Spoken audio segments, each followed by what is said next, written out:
compreendo que tratar as pessoas bem é respeitá-las, e respeitá-las é honrá-las. Nós encontramos muitas pessoas que se dizem cristãs, evangélicas, pessoas que dizem que vivem o princípio bíblico, pastor Ronaldo, mas elas têm uma dificuldade terrível em tratar o outro bem. Aqui na igreja ele levanta a mão, canta que Jesus é lindo, que ama todo mundo, que ele vai amar o próximo, ele beija, abraça, troca até o copinho de ceia no dia da ceia do Senhor. Mas na rua, ele não vive isso. A honra que eu revelo a todos aqui, segundo Pedro, não é a honra quando eu estou apenas num ambiente eclesiástico, mas em qualquer ambiente que eu estiver, quando eu trato as pessoas com cuidado, com atenção, com afeto, mesmo não conhecendo, com respeito, eu estou honrando essas pessoas. E aqui está a verdadeira essência do amar o próximo quando eu não conheço o próximo. Quem está me entendendo, diga amém. Talvez no dia tão corrido que nós temos, na vida tão corrida, nós já não nos apercebemos mais quem são as pessoas que estão próximas e muitas delas nos servindo. Hoje pela manhã, inclusive, eu estava numa empresa fazendo um treinamento, com tanta coisa para resolver, eu lá, mas meu coração aqui, resolvendo as situações da igreja, e tem uma senhora que ela serve o café e faz a limpeza, que sempre eu chego, eu a cumprimento, eu converso com ela. E hoje, na hora do intervalo, eu fui para a recepção da empresa responder algumas mensagens, e eu passei por ela e eu não cumprimentei. Então ela voltou e falou assim: bom dia. Aí eu olhei para ela e falei: me perdoe, eu não a vi. Ela falou: eu percebi. Ela falou: o senhor nunca passa por mim sem me cumprimentar, hoje não me cumprimentou. Eu falei: me perdoe, me desculpe. Dei atenção para ela, conversei com ela, mas aquilo é tão natural meu que quando eu não fiz, ela achou diferente. Agora eu pergunto, será que nós somos aquele que Pedro fala? Os que honram todos? Como é o tratamento? Eu lembro de uma viagem que eu fiz com a pastora Nelise no Rio de Janeiro, para o Rio de Janeiro, e eu, nesse meu jeito de sempre tratar as pessoas bem, entrei no avião, perguntei o nome da aeromoça, da comissária de bordo, né? Conversei com ela, tratei ela bem. Quando ela trouxe o suco, eu fui cordial com ela. E quando terminamos a viagem, fomos levantar, ela falou: por favor, vocês podem esperar todos os passageiros saírem para nós conversarmos com vocês? Falei: ixi, o que eu fiz? A Anne me olhou com uma cara, falei: caramba, será que eu vou ser preso? Já fiquei imaginando a Polícia Federal entrando, me algemando. Eu falei: mas não falei nem uma palavra bomba, explosivo, Talibã. E ela falou: não se preocupe, é só algo que nós queremos falar com vocês rapidamente. E aí depois que todos desceram, vieram as duas comissárias e mais um rapaz. Ela falou assim: nós pedimos para vocês ficarem, e talvez estamos até atrasando a saída de vocês, porque nós queremos agradecer. Ela falou: hoje é a nossa 4ª viagem. E todas as viagens que nós fizemos a Curitiba, eles ficam no Rio de Janeiro, Curitiba. Ela falou: nós fomos muito maltratados por todos os passageiros. Hoje, quando você perguntou o meu nome, ela falou: você mudou o meu dia. Quando você foi cordial comigo, você mudou o nosso ambiente. E você não tratou só eu bem, mas tratou a minha colega e o meu colega, e nós fizemos questão de pedir para vocês esperarem, porque nós só queremos agradecer. Porque hoje vocês deixaram o nosso dia diferente. Naquele momento eu lembrei da passagem do Senhor que diz que nós vamos exalar o perfume de Cristo. Que perfume que eu e você exalamos onde estamos? Honrar a todos. E não tem a ver com o teu perfil comportamental. Tem gente que fala assim: não, eu não trato as pessoas bem porque na verdade eu não sou influente igual o pastor Anderson. Eu não sou comunicativo. Eu não sou extrovertido. Não tem nada a ver com ser tímido, introvertido. Não tem nada a ver em ser comunicativo, analítico. Não tem nada a ver em você ser expansivo ou fechado. Tem a ver com o princípio bíblico. Às vezes até dentro da igreja. Nós às vezes as pessoas passam pelos irmãos no corredor, e já vi pessoas não da equipe atual, Mas eu lembro de uma moça um dia me procurou e falou assim: pastor, tem uma ministra de louvor que lá em cima do púlpito ela ama todo mundo, ela pede para abraçar todo mundo, ela dá carinho para todo mundo, mas quando ela desce ela não olha na cara de ninguém. Ela falou para mim, isso é hipocrisia. Fala uma coisa que não vive. Se às vezes não conseguimos honrar as pessoas nem dentro da casa do Senhor, que nós temos, né, o hábito de chamar de irmão, como é que nós vamos chamar lá fora? É por isso que Pedro diz, honre a todos. Pastor, como que você entende todos como próximo? Vamos lá em Lucas capítulo 10, verso 25. Diz assim o texto. Certa vez, Lucas 10, 25. Certa vez um advogado da lei levantou-se com o propósito de submeter Jesus à prova. Ele queria provar Jesus. Ele indagou. Mestre, o que preciso para herdar a vida eterna? Olha para mim aqui. Ele vai fazer um questionamento, não por uma curiosidade, não por uma necessidade de aprender, para ser instruído, mas ele vai, Gabriel, para confrontar. Ele vai para confrontar. E ele diz assim, mestre, Rabi, o que eu preciso fazer para herdar a vida eterna? Ele está fazendo uma pergunta, o que eu preciso fazer para ser salvo? O que eu preciso fazer para ter a eternidade no céu, como você está pregando? E é interessante que por mais que seja uma pergunta por confronto, aqui nós vamos aprender uma das ações que podem nos permitir acessar essa eternidade. Diz assim, então continua o texto, ao que responde Jesus. Ao que Jesus lhe propôs, perdão. O que está escrito na lei? Como você interpreta?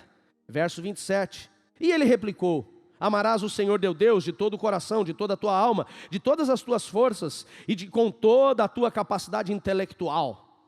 E depois, provavelmente alguém que já tinha ouvido Jesus ensinar várias vezes, ele diz assim, Carol, então amarás o teu próximo como a ti mesmo. Então Jesus lhe afirmou, respondeu corretamente, faça isso e viverás. Ele, entretanto, insistindo em justificar-se, questionou Jesus. E este questionamento é, talvez, Teia, o que muitos de nós temos. Mas quem é o meu próximo?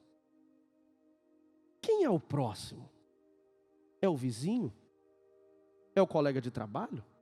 É o irmão que senta ao meu lado à igreja todos os dias? Quem é esse próximo que Pedro vem chamar de todos? Jesus vai lhe responder. Diante do que Jesus lhe respondeu, certo homem descia de Jerusalém para Jericó, quando veio a cair nas mãos de alguns assaltantes, os quais depois de lhe roubarem tudo, o espancaram, então fugiram, abandonando este homem quase morto. Coincidentemente descia um sacerdote pela mesma estrada, e assim que viu o homem, passou pelo outro lado, atravessou a rua. Do mesmo modo agiu um levita, um servidor do templo, quando chegou ao lugar observando aquele homem, passou de largo. Mas um samaritano, diga-se de passagem, rejeitado pelos judeus, visto como um imundo, mas um samaritano, estando de viagem, chegou onde encontrava o homem. Assim que viu, teve misericórdia. Olha para mim aqui. Eu já falei para vocês que a honra, para que ela possa cumprir o seu papel, ela tem que nascer no coração, nas emoções. E a compaixão, no hebraico diz, ele teve compaixão em seu coração. A compaixão deste homem revela aquilo que Pedro nos ensina no texto que lemos no início da mensagem. Honrar a todos. Eu só respeito uma pessoa, eu só trato ela com carinho, eu só sou afetivo, eu presto atitudes de cuidado com esta pessoa quando eu começo a permitir que o meu coração caminhe dentro deste processo. A compaixão deste samaritano revela uma atitude de honra. Voltamos ao texto. Assim que o viu, teve misericórdia dele. Então aproximou-se, enfaixou-lhe as suas feridas, derramando nelas vinho e óleo. Em seguida colocou sobre o seu próprio animal e o levou a uma hospedaria ali próximo e cuidou dele. No dia seguinte deu 2 moedas, 2 denários ao hospedeiro e lhe recomendou: cuida deste homem, e se alguma despesa tiver a mais, eu reembolsarei a ti quando voltar. E então Jesus perguntou: qual destes 3 parece ter sido o próximo do homem que caiu nas mãos do assaltante. E declarou o advogado da lei, o que teve misericórdia para com ele. E ao que Jesus lhe exortou, vai e procede tu também semelhantemente.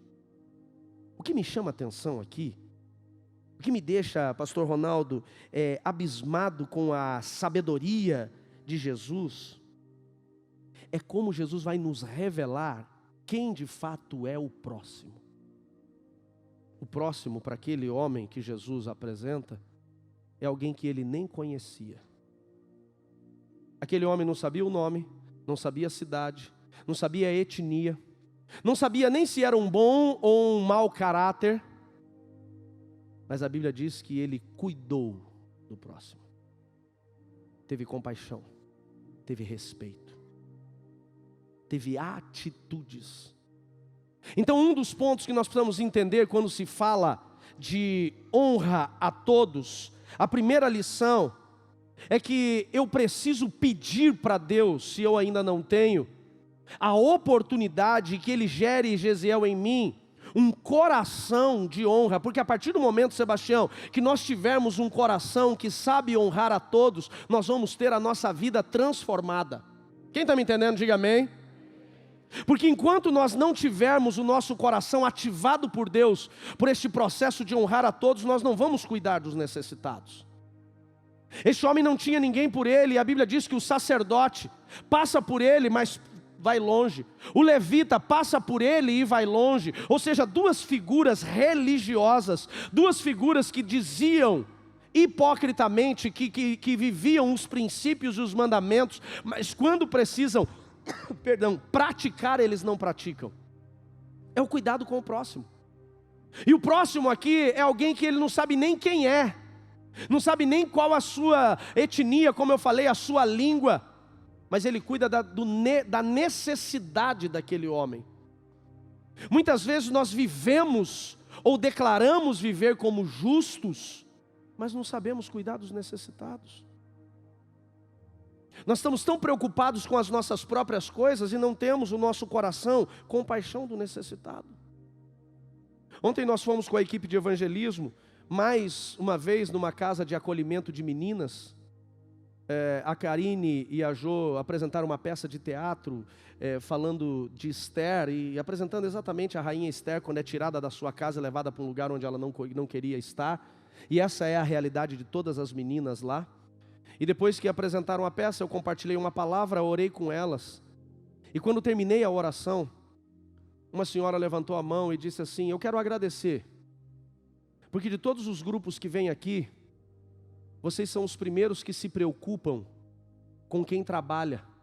O pastor começou a oração e fez uma oração linda antes de orar pelas meninas, pelas educadoras. E eu quero te agradecer, pastor, pelas palavras, pela oração. Nos sentimos hoje cuidadas e nos sentimos especiais para vocês. Depois que terminei, muitas das meninas vieram conversar com a gente sempre abre para quem quer conversar, oramos por elas. Vidas destruídas, angustiadas, novinhas, 14, 15 anos, arrebentadas nas suas emoções. E aí depois que viemos embora, a coordenadora da casa mandou uma mensagem para a Nessa, agradecendo pela oração, agradecendo pelo tempo. Elas nem se preocupam, a gente levou vários kits de roupas para as meninas, kits completos. Nós levamos os kits de higiene também para as meninas, mas ninguém lembra dos kits na hora da gratidão. Sabe o que elas lembram? Obrigado pelas palavras. Obrigado pela oração. E ela disse assim: hoje a presença de vocês foi muito impactante. Porque nós temos uma pessoa aqui na casa que ela é umbandista. E ela foi aquela senhora que levantou no final e disse: obrigado porque vocês lembraram de nós. E ela falou: aquela umbandista disse que quer conhecer a igreja que vocês são. Às vezes nós rejeitamos por conta da religião, por conta do que professa. Mas às vezes essa é a oportunidade que nós temos de trazer a verdadeira luz e a verdade para essas pessoas. Mas estamos tão preocupados com o nosso corre-corre, com as nossas necessidades, que agimos igualzinho o sacerdote e o levita. Por que será que o sacerdote não parou? Porque talvez ele falou, se eu parar e tocar nele, eu não posso fazer a minha obra sacerdotal. Por quê? Porque tocar numa pessoa morta, e ele estava como morto, a Bíblia diz, tocar numa pessoa morta, impura, fazia com que ele tivesse que se separar por alguns dias para se purificar. Ele falou, vai atrapalhar a minha atividade. E o levita, por que, Herbert, ele não fez nenhum cuidado com aquele homem? Porque talvez ele estava atrasado, porque ele tinha que realizar o culto, ele tinha que trabalhar no templo, e ele falou, se eu parar, eu não vou ter tempo para chegar lá e fazer o meu melhor, fazer aquilo que eu preciso fazer. Mas aquele samaritano que era rejeitado, que era tido como impuro, ele deixa de lado o seu trabalho, ele deixa de lado a sua viagem, que provavelmente poderia ser uma viagem de negócios, e ele honra o próximo. Segunda lição que eu aprendo com esta passagem é que quando ele para cuidar daquele homem desconhecido, ele revela uma atitude de honra. Ele revela um coração de honra, coisa que os outros dois não fizeram. Terceira lição que eu aprendo com este samaritano é que quando ele faz o que ele faz, ele não faz por obrigação, mas ele faz por compaixão. É diferente.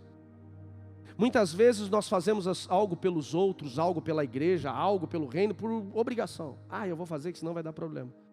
Aquele homem, ele não tinha obrigação nenhuma, e ele poderia simplesmente ter passado longe. Mas a Bíblia diz que ele parou. E a Bíblia diz que quando nós temos a oportunidade de fazer o bem e não fazemos, cometemos pecado. Coloca para mim lá, por gentileza, Mayra, Tiago capítulo 4, verso 17. Diz, aquele, pois, que sabe fazer o bem e não o faz, comete pecado. Aquele que sabe, aquele que pode, aquele que tem a oportunidade, mas ele rejeita essa possibilidade, ele dá as costas a essa possibilidade, a Bíblia diz que ele peca. Então aquele sacerdote pecou, aquele levita pecou, mas o samaritano que era rejeitado, esse não pecou. E aí, Jonathan, a minha pergunta é, será que nós temos tido oportunidade de fazer o bem e estamos rejeitando? Eu acho interessante que quando postamos, não aqui as pessoas da igreja, porque aqui eu vejo muita gente com o coração interessado, mas quando postamos na rede social que nós fizemos a visita numa casa de acolhimento, muita gente diz assim, quando tiver de novo me chama, eu quero ir junto, me chama, gostaria de participar desse projeto, mas eu nunca recebi uma ligação perguntando, quando vai ser o próximo? O que eu posso fazer?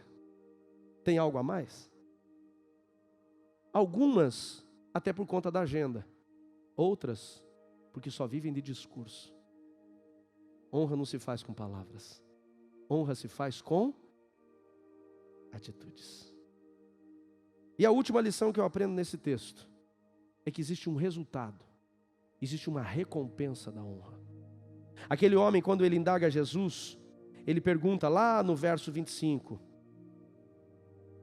mestre, o que eu preciso fazer para herdar a vida eterna? Diga comigo, o que fazer? Não, desanimado assim não. Fala assim, o que fazer para ser salvo? Sabe o que Jesus disse? Cuide daqueles que você não conhece. Isso aqui não é a teoria espírita. A teoria espírita diz que quando você faz isso, as tuas obras te salvam. As palavras de Jesus revelam que quando você faz isso, você revela o seu coração. Não é a motivação em fazer que vai gerar a salvação, mas o fazer vai trazer a recompensa. Você consegue entender isso?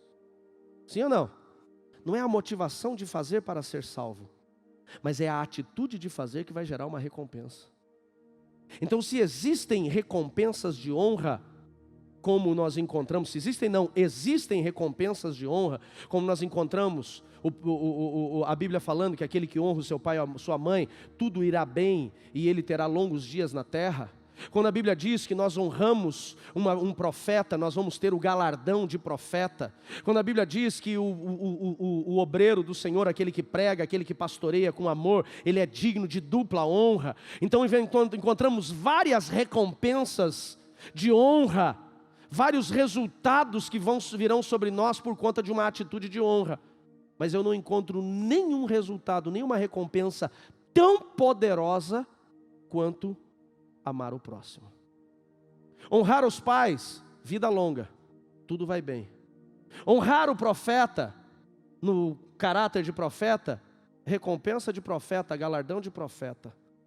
Honrar aquele que prega e ensina, recompensa dobrada.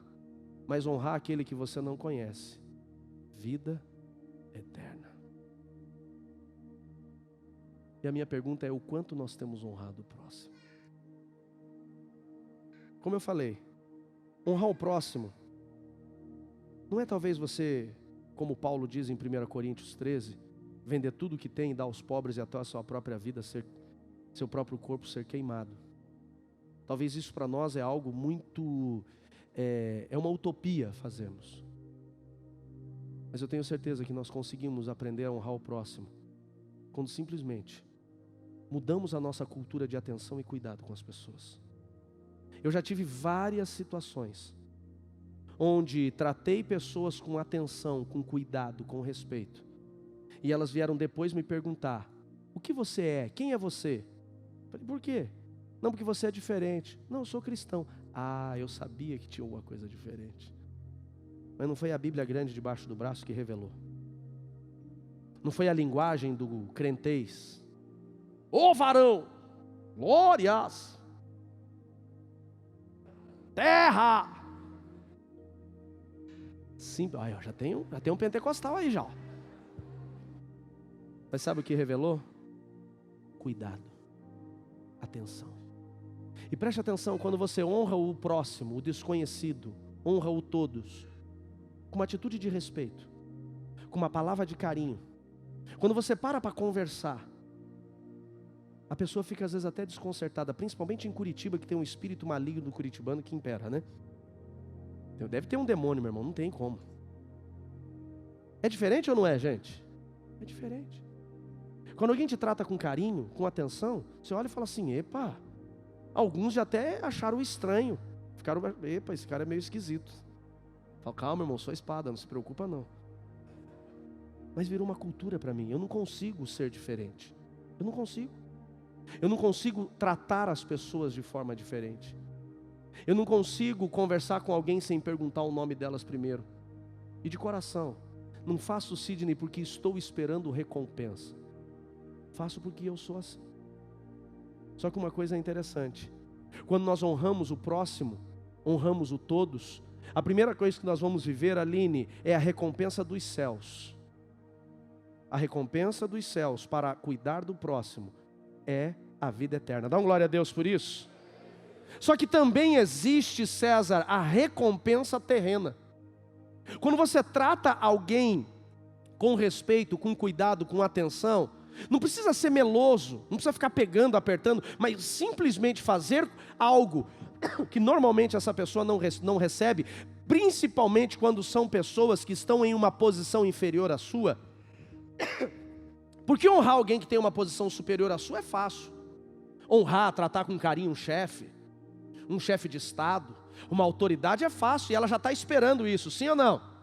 Mas quando você trata uma pessoa que ela não está esperando, quando você trata com carinho alguém que limpa a sua mesa, alguém que serve uma carne no seu prato, alguém que coloca, alguém que serve uma toalha para você secar a sua mão, quando você trata com carinho essa pessoa, muitas delas sentem-se tão honradas, a palavra é essa, tão respeitadas, que elas também geram recompensas terrenas. Da forma que eu trato, não por querer recompensa. Chegou uma fase da minha vida que eu engordei 20 quilos. Por esse jeito.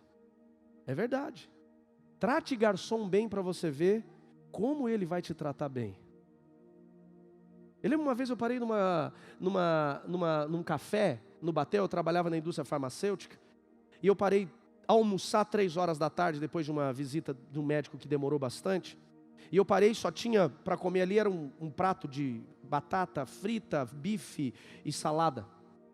E eu lembro que eu entrei nesse meu jeito, cumprimentei a moça: olá, boa tarde, tudo bem? Olhei o nome dela, não lembro o nome dela, vou usar o nome aqui, Elisângela, não lembro. Olá, Elisângela, como vai? Como é que tá a correria? E eu sempre gosto de gerar uma conexão ali. Deixo bem claro que não estou fazendo isso para ser leviano no meu comentário, mas sempre com muito respeito. E ela foi preparar o meu prato, voltou e falou assim: por que você me tratou bem? Eu falei: é meu jeito. Ela falou: você é vendedor? Eu falei, eu não sou vendedor, mas eu sou propagandista. Ela falou, é igual? Eu falei, para resumir, não quero te vender nada. Ela falou, não, porque normalmente ninguém pergunta quem é o nome, qual é o nome da gente nem é visto aqui. Eu falei, que bom que então eu pude ser diferente dos outros. E essa mulher foi preparar meu prato. Gente, sem brincadeira, ela deve ter colocado o pacote de 2,5 kg de batata frita no meu prato. Porque não tem como. Quando você trata alguém com respeito e com honra, automaticamente as pessoas vão te tratar com respeito e honra. Qual que é o nosso problema? Às vezes nós tratamos as pessoas tão friamente que nós só somos tratados friamente. E é aquele texto bíblico que eu abri a primeiro dia da nossa série. Jesus, ele diz, Ivan, eu honro aqueles que me honram. A honra, ela será celestial e a honra também será terrena. E para a gente poder encerrar, eu quero encerrar com a minha avaliação, a atitude mais, ou a pessoa, melhor dizendo, mais importante que nós devemos honrar, que é o próprio Deus. Um dos grandes erros que nós cometemos é não compreender o que de fato é, Marilda, honrar a Deus. Provérbios capítulo 3, verso 9 diz, honra ao Senhor. Ali ele vai dizer uma das formas que nós vamos honrar ao Senhor. Ele diz, honra o Senhor com as primícias da tua renda. Não porque Deus quer o seu dinheiro, mas porque revela o seu coração. Mas Juarez, quando a Bíblia fala de honrar ao Senhor, nós vamos encontrar muitos exemplos de homens que honraram, como Abraão. Ele honrou o Senhor quando Deus chamou ele, diz, sacrifica o teu filho. Um filho que ele esperou 25 anos para nascer, na promessa. O único filho que Deus falou que dali sairia uma grande nação, e de fato saiu. Em algum momento da caminhada daquele menino, Deus chega para ele e diz, me dá teu filho. Ele não questiona, ele não briga, ele não fala nada contra Deus, ele simplesmente obedece. Diga comigo, a honra é revelada pelo respeito e pela obediência. Ele honra a Deus. Ele sobe o monte, a Bíblia diz que ele leva o cutelo, a faca, ele leva a lenha, deixa os seus empregados no pé do monte, sobe sozinho com o menino, e o menino então subindo diz assim, pai, nós temos a lenha, temos o cutelo, onde está o cordeiro? Ele não responde nada, ele só diz, Deus proverá. Mas ele estava decidido, tanto que a Bíblia diz que ele deitou o menino no altar, e quando ele levantou o cutelo para sacrificar, o anjo apareceu e falou, calma lá Abraão, você já provou o Senhor que você o teme, honrou. Porém encontramos na Bíblia homens que desonraram. A honra de Abraão fez com que ele recebesse promessa. Deus diz assim, eu juro pelo meu nome que eu vou te abençoar, e a tua descendência será uma grande nação, e tudo isso daqui é teu. Diga comigo, toda honra tem um resultado. Agora diga, toda desonra tem uma perda. Nós encontramos também um outro profeta, um outro homem, um outro personagem bíblico que a Bíblia chama de sacerdote. Está em 1 Samuel capítulo 2, chamado Eli. E a Bíblia diz que Eli honrou mais os seus filhos do que o próprio Deus. Eu quero chamar a sua atenção primeiro para os filhos de Eli. E eu vou encerrar com 3 atitudes de desonra dos filhos de Eli, para que eu e você venhamos avaliar, será que nós não temos cometido alguma delas? 1 Samuel capítulo 2, verso 12, Davi diz assim, 1 Samuel capítulo 2, verso 12. Entretanto, vou esperar vocês acharem.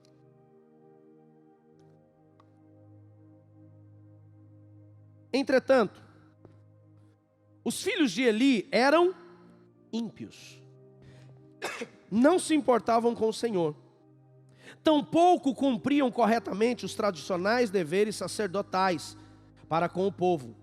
Assim, sempre que uma pessoa oferecia um sacrifício, o auxiliar do sacerdote vinha com um garfo de 3 dentes e tirava aquele sacrifício da panela, aquela carne da panela. Eu quero prestar atenção nesses 2 versos que vão revelar o coração de desonra desses 2 filhos de Eli, chamado Hofni e Finéias. 2 sacerdotes que davam continuidade à atividade sacerdotal do pai, que mesmo sendo os pastores da igreja, mesmo sendo aqueles que deveriam levar o povo a Deus, mesmo sendo aqueles que organizavam o culto ao Senhor, a Bíblia apresenta eles como ímpios. Diz assim o verso 12, Entretanto, os filhos de Eli eram ímpios. Eles conheciam a Bíblia, eles frequentavam a igreja, eles moravam na igreja. Eles ensinavam o povo o que era ser igreja, mas eles não eram justos. Ser justo não é vir à igreja. Ser justo é ter atitude de justo. Quem está me entendendo, diga amém. Eles eram ímpios. E eles tiveram mortes trágicas. E quando nós lembramos de Hófni e Finéias, qual é a principal lembrança que nós vamos ter sobre eles? Os caras que perderam a arca da aliança. Sacerdotes que perderam a presença de Deus. Por isso eram ímpios. Essas 3 características me chamam muito a atenção. Tem muita gente que está dentro da igreja, mas não honra a Deus. Por quê? Porque as suas atitudes não são justas, são ímpias. Ele se diz crente, ele carrega uma Bíblia de crente, ele tem uma linguagem de crente como Hófni e Finéias, mas as suas atitudes não são de um justo. Quem está me entendendo, diga amém. Alguns inclusive envergonham, porque quando você diz que é, mas não tem uma atitude de ser, você está desonrando a Deus. Preste atenção, lá no teu trabalho, todo mundo pode trair mulher, todo mundo pode mentir, todo mundo pode roubar, mas se um crente faz, o que o cara diz? O que ele diz? É crente. Porque ele está julgando? Sinceramente, eu não vejo ele julgando, Gustavo. Sabe o que eu vejo? Eu vejo ele esperando do servo de Deus uma atitude justa e não ímpia. Quem está me entendendo, diga amém. O ímpio espera que você seja justo. E o quanto nós somos justos? Não é a linguagem, não é a Bíblia grande debaixo do braço, não é a linguagem de crentez, mas sim atitudes. A Bíblia diz: os filhos de Eli eram ímpios. Segunda característica de uma pessoa que desonra a Deus, porque o ser ímpio vai desonrar a Deus onde estiver. A atitude de ímpio vai envergonhar Deus onde estiver.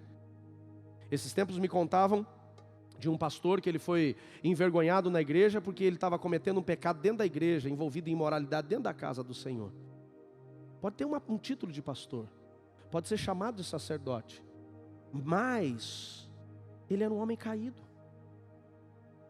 Ele era um homem caído, um homem que estava desonrando a Deus, e a desonra dele para com Deus fez com que ele vivesse perdas, porque toda desonra vai trazer fracasso.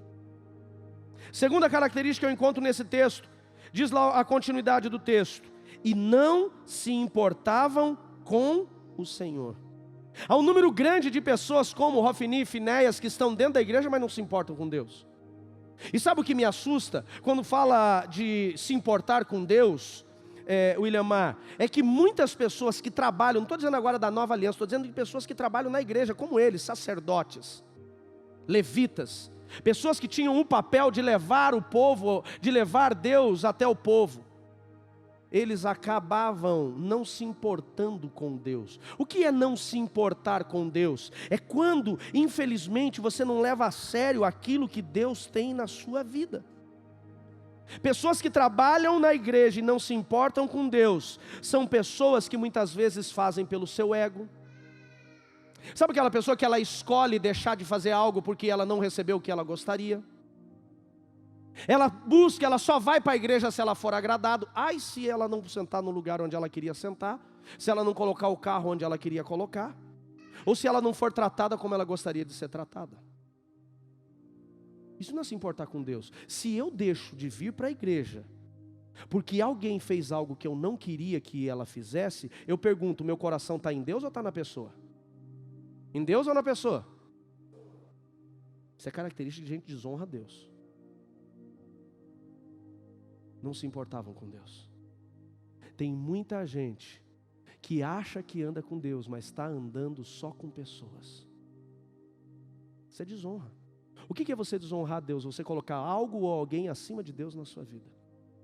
Quando você diz assim: eu não vou mais naquela igreja, eu não vou mais naquele grupo, eu não vou fazer mais por causa de fulano, então Deus não é mais importante para você.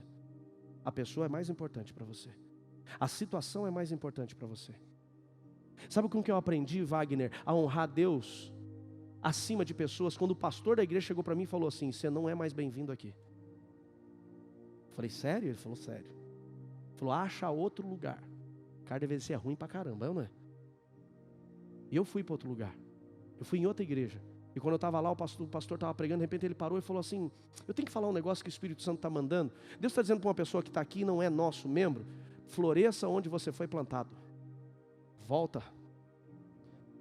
Falei: Deus, está bom. Ali eu estava entendendo. Não é o que eu quero, é o que Ele quer. Amém, queridos? E tem coisas que você tem que viver o processo. Eu tinha que viver o processo da humilhação, porque eu era soberbo. Eu acho que vou ter que pregar sobre isso, já é a segunda vez que eu falo sobre isso, né? Deus vai tratar você exatamente naquilo que você tem dificuldade. Quando eu me importo mais com as outras pessoas, eu revelo o meu apreço, o meu amor ou o meu cuidado com as pessoas. A minha atenção, o meu respeito com as pessoas. Se eu não posso perder, se eu tenho dificuldades, então Deus não é importante. Por exemplo, o ministério. Não estou falando agora para quem trabalha aqui, mas se o cara só faz o ministério quando é bom para ele, só faz o ministério quando é agradável, muitas vezes para Deus é o resto. É o tempo que sobrou, é quando não tem nada para fazer, é quando você já perdeu toda a situação, aí vem para Deus. Desde que não me atrapalhe, então eu posso fazer. Não. A Bíblia diz: honra ao Senhor com a tua primícia. Diga comigo: primícia. Diga assim comigo: primeiro. É o primeiro. Se eu sou músico, é a minha primícia, é o meu melhor, não é de qualquer jeito. Se eu sou ministro de louvor, é o meu melhor, de qualquer jeito, não. Se eu sou gestão do templo, é o meu melhor, não é de qualquer jeito. Se eu sou da recepção, é com um sorriso nos lábios, não é de qualquer jeito. Não é ficar trocando aqui, fazendo ali, mexendo aqui. Hoje não dá, hoje eu estou cansado. A coisa que mais me irrita na igreja é quando o cara manda uma mensagem: é que eu não vou porque eu estou cansado. Falar: eu não estou. Eu estou descansado. Não é? Eu estou aqui, não tem nada para fazer, vou lá porque eu estou descansado. Não, meu irmão. Hoje eu dei 8 horas de palestra seguido. Eu cheguei em casa, eu falei: Deus, eu precisava de uns 15 minutos pelo menos para colocar a cabeça em dia. Quando eu olhei no relógio era 6h15. Falei: eu vou preparar meu esboço. Já sabia o que eu ia ministrar, mas precisava colocar no papel. Eu levantei do esboço para tomar banho e vim para a igreja. Saio daqui agora e vou fazer uma reunião. Saio da reunião e vou para outra reunião do evangelismo agora, o fechamento do evangelismo. Depois da reunião com o Ministério de Adoração. Eu reclamo? Não. Eu só falo para você isso que não é por cansaço.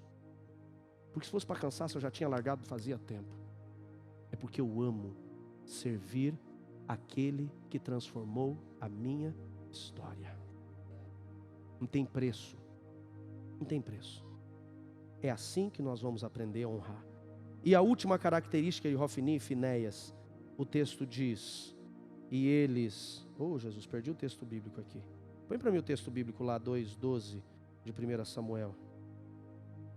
Aqui. E tampouco cumpriam corretamente os tradicionais deveres sacerdotais para com o povo. Diga assim comigo: faziam mal feito. Eles desonravam a Deus porque eles eram hipócritas, falavam, mas não viviam. Eles desonravam a Deus quando o coração deles não estava em servir a Deus, pelo contrário, não se importavam com o Senhor. E eles desonraram a Deus porque não faziam corretamente, faziam errado. Fazia de qualquer jeito. Eu sei que os líderes às vezes pegam no meu pé: pastor, não fala isso. Mas eu tenho falado: irmão, se for para fazer mal feito, não faça. Não faça. Você não estava... Porque às vezes as pessoas pensam que está fazendo para a placa da igreja, para o CNPJ. Mas o cara está fazendo minha obra. Meu irmão, um dia eu vou morrer e vai ficar outro pastor aqui. É verdade ou não é? Não vou morrer? Um dia eu vou morrer, espero que seja bem velhinho. Amém, queridos? Um dia, quem sabe, Deus vai me levar para um outro lugar. Agora, o dia que eu sair daqui, a igreja vai acabar? Porque a igreja não sou eu, a igreja é a noiva de Cristo, amém, queridos? É isso que nós precisamos entender. Se você faz pensando que está fazendo para o teu líder, se você faz pensando que está fazendo para o pastor, se você ou não faz porque não estou com vontade, você é tolo. Você não passa de um coração que tem cultura de Hofni e Finéias. Não faz corretamente. O cara faz corretamente tudo que ele faz, mas na igreja é meia boca. Faz de qualquer jeito. Só faz. Não. Eu tenho neura disso. Ou é bem feito ou não é nada. Eu fiquei feliz quando o Sérgio fez para nós esse aquário, que não é do jeito que ele queria. Ele queria melhor ainda. Mas pensa num cara detalhista. Ele falou para mim, pastor, eu sei que tem uns perfis lá, brancos, que você pensa em pintar de preto. Mas compra os pretos. Porque vai descascar. Eu quero oferecer o meu melhor. É isso. Não de qualquer jeito. Tem gente que faz de qualquer jeito, coloca um prego, amarra com arame, coloca um barbante, faz não sei o que. Não. Isso é cultura de Hofni e Finéias. Para Deus eu preciso fazer o melhor. Vamos colocar de pé.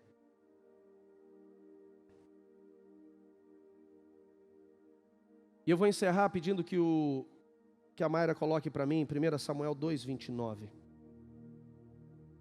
As atitudes, Roberto, de Hofni e Finéias, de Eli, elas foram tão mal vistas por Deus, e elas revelaram tanto um coração de desonra, e tudo isso que eles fizeram foi desonra. E Vanessa, eu vou provar a desonra agora para vocês, dessas atitudes de serem ímpios se dizendo santos, de fazerem, não se importarem com Deus e não fazerem corretamente. O verso 29 diz assim, Deus falando com Eli, por que a família dele estava sendo dizimada. Deus falou, estou acabando com vocês.